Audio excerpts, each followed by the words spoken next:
শাহজাদপুরে আন্তর্জাতিক সাহিত্য সম্মেলন ও গুণীজন সংবর্ধনা। সিরাজগঞ্জের শাহজাদপুরে আন্তর্জাতিক সাহিত্য সম্মেলন ও গুণীজন সংবর্ধনা অনুষ্ঠান অনুষ্ঠিত হয়েছে। শনিবার বিকেলে উপজেলার মশিপুর গোধূলি বেলা রিসোর্ট হলরুমে এ অনুষ্ঠানের আয়োজন করা হয়। কোর্তোয়া আন্তর্জাতিক সাহিত্য পরিষদের আয়োজনে কবি ও সাহিত্যিক এইচ.এস. সরওয়ার্দীর সঞ্চালনায় সভাপতিত্ব করেন রাজশাহী বিশ্ববিদ্যালয়ের ফোকলোর বিভাগের সাবেক সভাপতি এবং নাট্যকলা ও সঙ্গীত বিভাগের সাবেক সভাপতি ড. মুহম্মদ আব্দুল জলিল। অনুষ্ঠানে প্রধান অতিথি হিসেবে উপস্থিত ছিলেন শাহজাদপুর উপজেলা বিএনপির সাবেক সিনিয়র সহসভাপতি ও গারাদহ ইউনিয়ন পরিষদের সাবেক চেয়ারম্যান আব্দুল জব্বার। অন্যান্যদের মাঝে উপস্থিত ছিলেন ভারত থেকে আগত ড. অমিত চট্টোপাধ্যায়, কাজী মোহাম্মদ আমিনুল ইসলাম, রবীন্দ্র বিশ্ববিদ্যালয়ের সহকারী অধ্যাপক ড.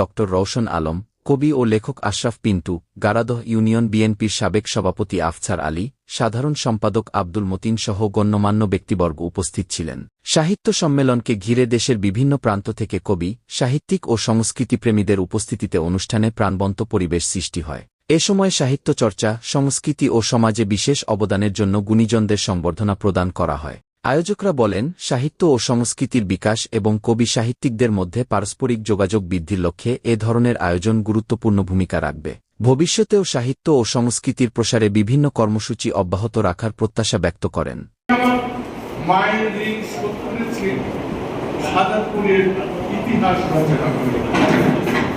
আমি আমার মায়ের ঋণ শোধ করেছি শাহজাদপুর অঞ্চলের লোকগান ধোঁয়া রচনা করে।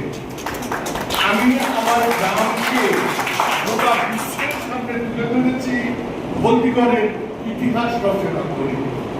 আমি সাহিত্য সংগ্রামী শাহজাদপুর রচনা করে নিজেকে ধন্য মনে করি। এরাই হচ্ছে মা, মাটি আর মাতৃভাষার প্রতি শ্রদ্ধা নিবেদন। আমি যখন কলকাতা বিশ্ববিদ্যালয়ে পড়তাম,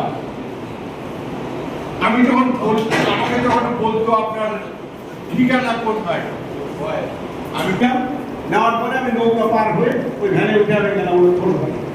আমি যখন মোকাশেরকে জিজ্ঞেস করলাম যে আচ্ছা মুর্শিদাবাদের পার্শ্ববর্তী আমাদের বাংলাদেশের বলতে না, উনি বলতে পারবেন না মোকাশের।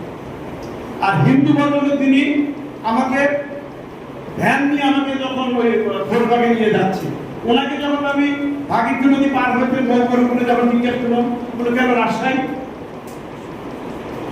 দেখেন আমরা কিন্তু দাদা ফস করে চলে যাই ইন্ডিয়াতে, আপনারা কিন্তু আমাদের এখানে আসেন। আমরা এই নির্যার ভালোবাসা, আমরা ওনারা আসছেন দুইজন, আপনাদের কি খুশি হয়েছে, সরব কাকাকে ধন্যবাদ জানাচ্ছি। আমাদের মধ্যে আরো একটু দেশাত্মবোধ টেকসই করতে হবে।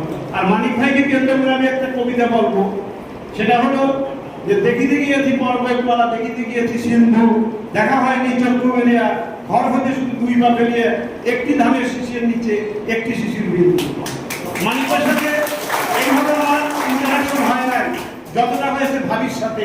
মানিক ভাইয়ের একদম গর্বিত একটা জায়গা নাজনীন ভাবি, কিন্তু মানিক ভাইকে আমি চিনি অনেক আগের থেকে।